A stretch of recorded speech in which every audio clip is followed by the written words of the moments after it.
In this video I'll tell you how I moved and ended up at a violent swing party, after which I rethought a lot of things. Hey guys, so this is going to be one of those you won't believe this stories, so buckle up. You know how sometimes life just throws you curveballs, and all you can do is either catch them or get hit in the face with them. Yeah, that's kind of how I felt when I moved to this small, quiet town. I had no idea what I was walking into, and it was like the universe was playing some weird game of hide and seek with me. Alright, so I moved into this cute little house, super cozy, and if I'm being honest, it was kind of my dream spot. 2 bedrooms, a backyard with a little garden I'd probably never touch because I have zero gardening skills, and a kitchen big enough to actually cook real meals. Spoiler, I didn't cook much. Anyway, a couple of days after I moved in, I met Karl. And let me just say, Karl was one of those guys who was just, I don't know, too nice. Like, no one's that nice, right? But he was. So, picture this. I'm dragging in these massive boxes, and I swear, I was about to pull a muscle when Karl just appears out of nowhere, all smiling and offering to help. Hey, let me get that, he says, and I'm like, okay, random guy, but sure, whatever.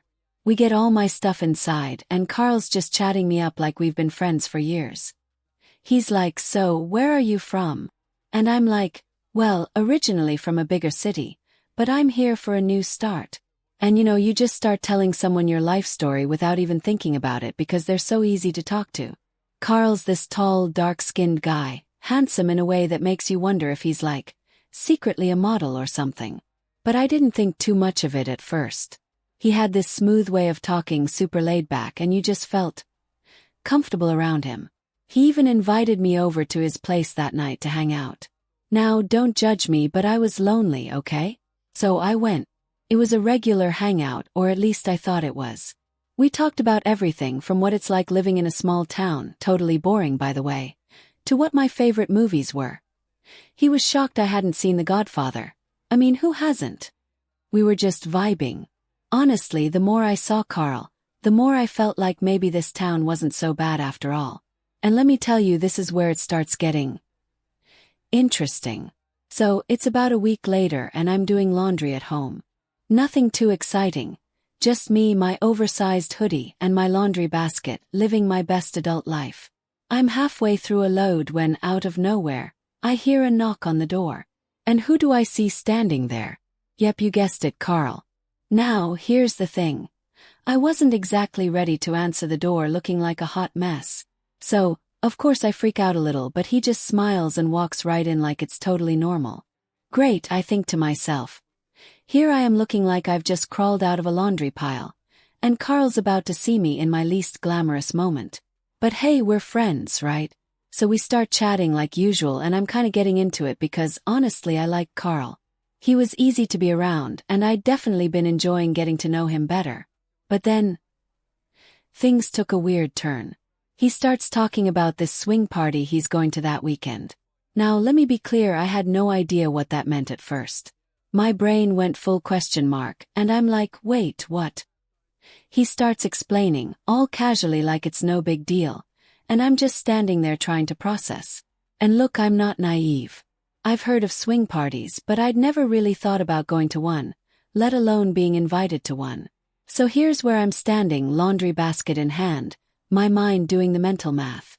I didn't know what I was getting into, but Karl was so calm about it, so nice. And that made me feel like maybe I wasn't making the worst decision in the world.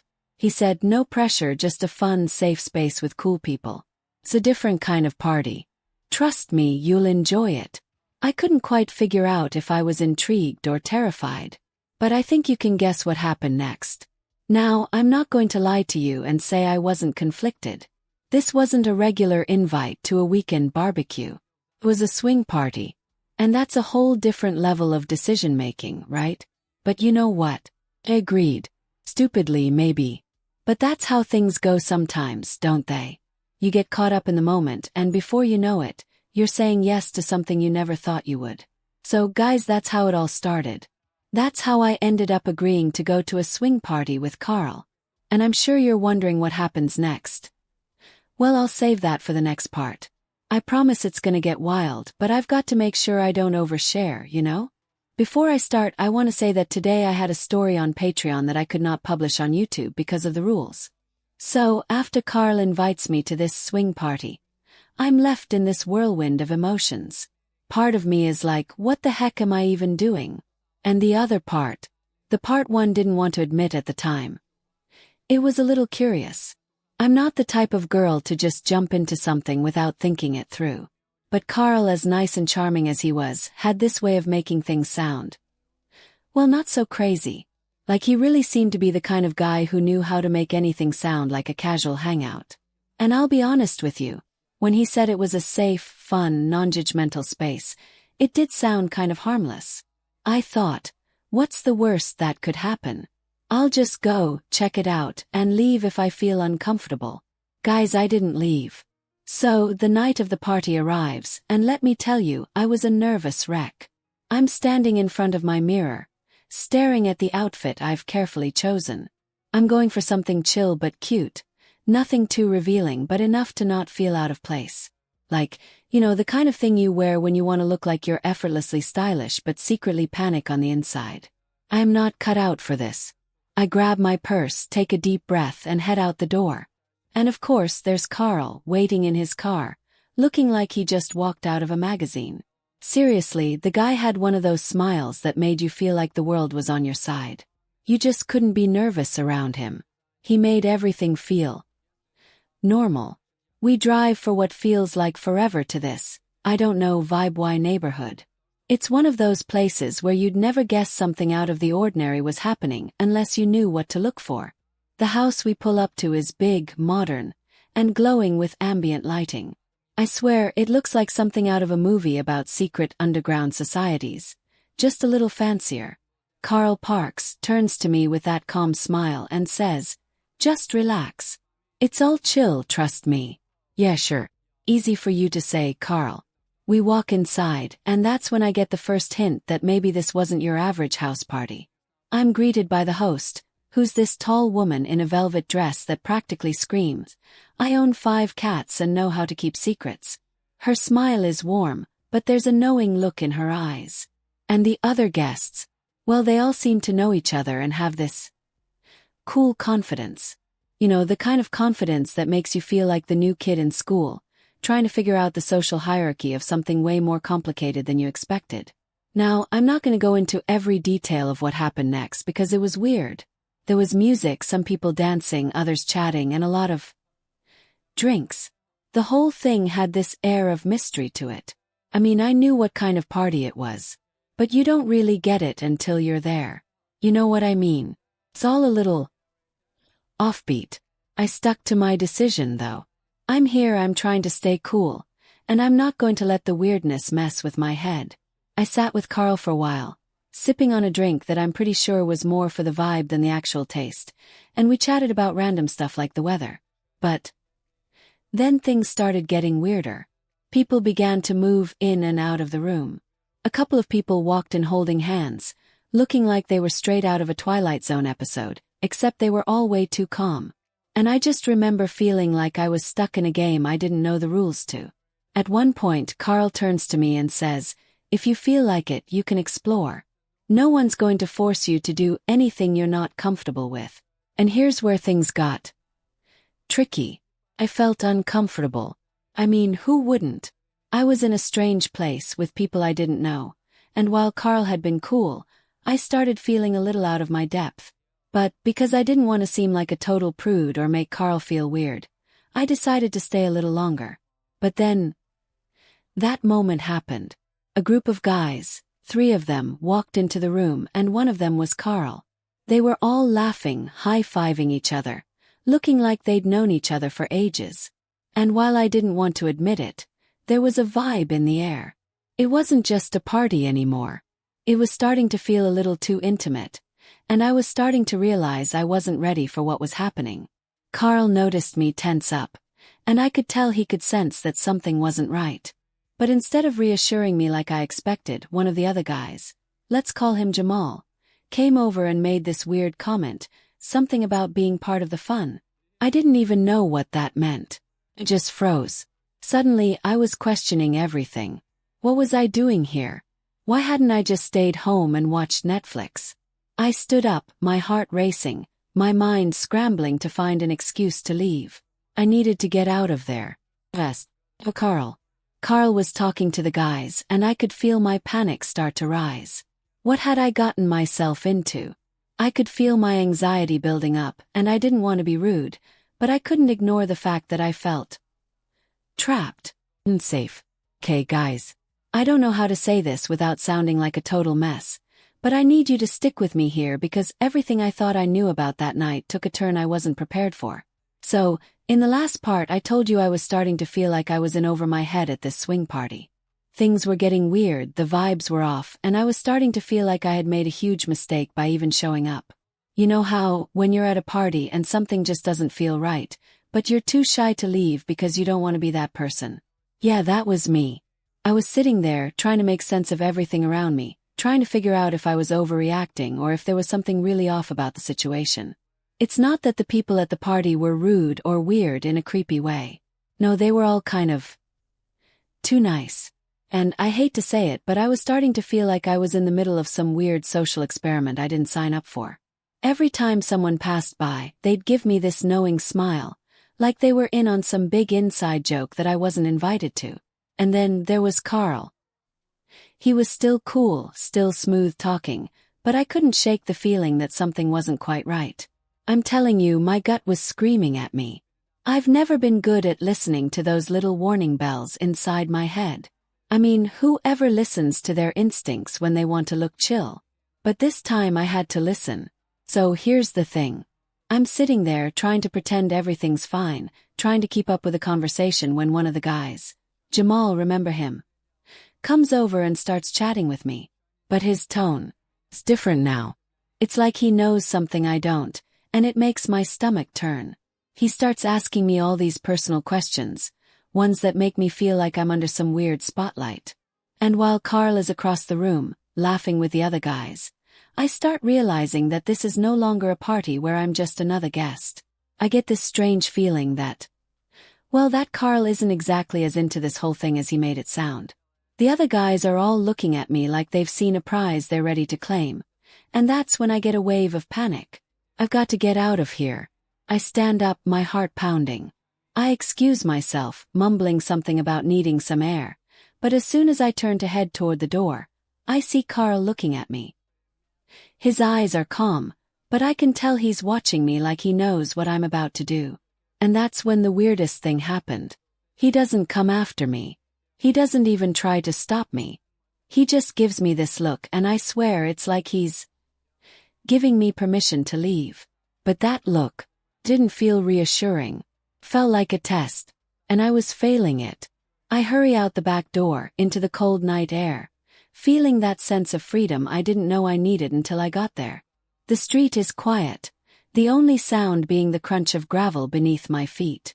Keep walking. I'm not even sure where I'm going, I just know I have to get away. Now, I don't know if you've ever had one of those moments when you're running on pure adrenaline, and your brain is racing, but that's what it felt like. Every step was me trying to get away from something that I couldn't put into words, something that felt wrong but I couldn't quite identify. I don't know what kind of party that was, but I knew I was done with it. I didn't even wait for Karl to come after me. I didn't want to find out if he would. I didn't want to see how far this would go. All I could think about was getting home, getting into my safe little house, and pretending none of this ever happened. So I made it back. I don't know how long it took or how I managed to walk that far without my legs giving out from sheer panic. When I finally got inside, I locked the door behind me, sat down, and tried to catch my breath. I wasn't sure if I was shaking because of the cold, or if it was the adrenaline still rushing through my body. But here's the thing, as I sat there, all I could think about was Karl. Was he really the guy I thought he was? Or had I just been too blinded by his charm and smooth talk to see the truth? My mind was a mess. I didn't want to believe it, but the more I thought about the night, the more I realized I had been too trusting. I had let myself get caught up in something that, at the end of the day, didn't sit right with me. And I wasn't sure if Karl had known that the whole time, or if he was just as lost in it as I was. I had to tell someone. I couldn't keep this to myself. So I pulled out my phone, but then I hesitated. Who do you even call after something like that? Who do you even trust when your own instincts failed you? But I had to report it. I didn't know what happened or what could have happened, But I couldn't just let it slide. Something felt off, and if I didn't speak up, I'd be letting that something win. After I ran out of that party, I honestly didn't know what to do next. I was shaken, confused, and let's be real, kind of embarrassed. I mean, I had walked into this party thinking I was being open-minded, ready to just check it out, and instead I ended up running away like some kind of scared little girl. But it wasn't just the party that had me freaked out. It was everything that happened after. I kept replaying everything in my head. What was Karl really thinking? What did he want? Had I misread him entirely? And the worst part, what if I was just overreacting? What if I was blowing it all out of proportion? I didn't know. And that uncertainty gnawed at me for days. I tried to distract myself with work to keep my mind busy, but it was like every time I sat down for a moment of quiet, all I could think about was Karl's calm face, the way he watched me when I left, like he wasn't surprised at all. So I decided to call him. Yeah, I know it's the last thing I should have done, right? But I couldn't help it. I needed to hear his side, get some closure, and figure out what the heck had just happened. Maybe I could make sense of it if I just heard him explain himself. When Karl picked up, his voice was just as smooth and calm as ever. He didn't sound surprised to hear from me. In fact, he sounded relieved, like he had been waiting for this call all along. "Hey, how've you been?" he asked, like nothing was wrong. Like he wasn't just at a party that had made me feel like I was losing my mind. I could feel my heart racing as I asked him what happened that night. Why did everything feel so off? Why did he let me leave without trying to stop me, without explaining what was going on? Was he a part of something that was more than what he said it was? Karl was quiet for a moment. Then he sighed, and in that pause, I knew I wasn't going to like what he said next. "Look, I thought you'd understand," he started. "I didn't want to pressure you into anything. The whole idea was for you to come, see if you liked the vibe, and leave if you weren't into it. There's no pressure, no harm done." I wanted to scream at him, but instead I just stayed quiet. I couldn't even process it at first. He was treating it like it was just a normal night out, like everything was fine, like I was being dramatic for feeling the way I did. But then came the thing that really set my nerves on fire. He said, "If you had just stuck around a little longer, you would have seen how cool the people there were. I don't think you gave it enough time, and that's okay. You'll understand eventually. You'll come around." Felt like the world just shifted under me. Come around. What did that even mean? And that's when I realized. Karl wasn't some innocent guy trying to show me a new experience. He was part of a world I didn't want any part of. A world where boundaries were blurred, and where everyone was so comfortable with things I was not okay with. I hung up, feeling the weight of it all crash down on me. My stomach felt tight, like I had just swallowed something cold and heavy. But deep down I knew that walking away from that night was the right decision. The right call. No matter how hard it was to admit to myself, I had to leave. The next few days were a blur. I didn't go to work right away. Couldn't.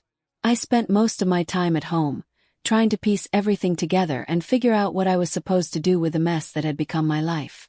Karl kept texting me, asking if we could meet up, but I couldn't bring myself to respond. I wasn't ready to confront him face to face. Not yet. But here's the thing I'm still trying to process. I never wanted to be part of that world. I never asked for any of it. I thought I was just meeting a guy who seemed nice. I didn't think I was walking into a situation where I'd have to question my safety, my choices, and my instincts all at once. It took me a while, but eventually I got the courage to report what happened. I'm not saying anything illegal happened. At least not to me, but I felt that what was going on at that party wasn't right.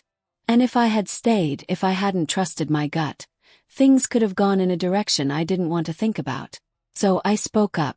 I called the authorities, and I told them what I'd seen, even though I was terrified they wouldn't believe me. The aftermath wasn't easy. I felt a mix of relief and guilt. Relief that I had done something, but guilt for feeling like I might have overreacted. But, sometimes your instincts are your best friend. Even when they don't make sense. Even when they make you question everything. So that's it. That's the end of my story.